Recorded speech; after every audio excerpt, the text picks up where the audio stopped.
Jacob Rees-Mogg revealed the Queen's stay at Sandringham may be interrupted by an appearance in person to prorogue Parliament straight away.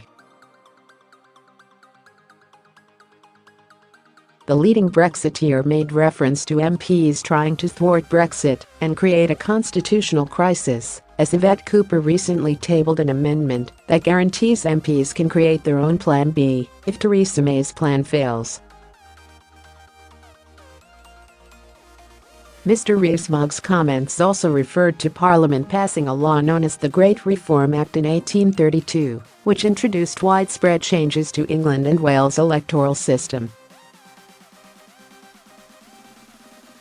Speaking at a Bruges Group meeting live from Westminster, the Tory Brexiteer said, in 1832, when they were going through the Reformation, there was an occasion when it was thought necessary that the king might have to come in person to dissolve Parliament. The practice was, and I imagine it still is, that if the king turns up in person to prorogue Parliament, any discussion stops straight away. Whereas if it's done by commissioners, we can carry on gassing on for a little bit longer. I hope it will not be necessary for Her Majesty's stay at Sandringham to be interrupted by her in person to prorogue Parliament. We do not want constitutional crisis, we want to observe constitutional norms.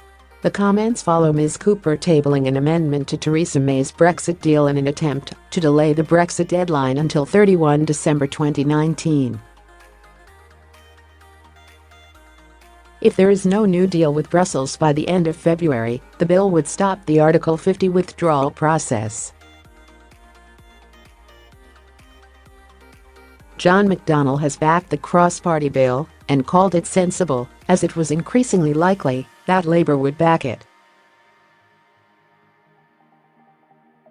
He said to BBC Two's Newsnight, "Yvette Cooper has put an amendment down, which I think is sensible. It says to the government, you've run down the clock so much, it looks as though, if you can't get a deal by February 26, the government will then have to bring forward proposals to extend that. So I think it's increasingly likely already that we'll have to take that option because the government has run the clock down." The amendment says that MPs should be able to vote on the party's preferred outcome of a closer relationship with Europe, including a permanent customs union. Prominent Tory Brexiteers in the Commons are also trying to stop the plans by restricting the number of days in Parliament where private members' bills can be debated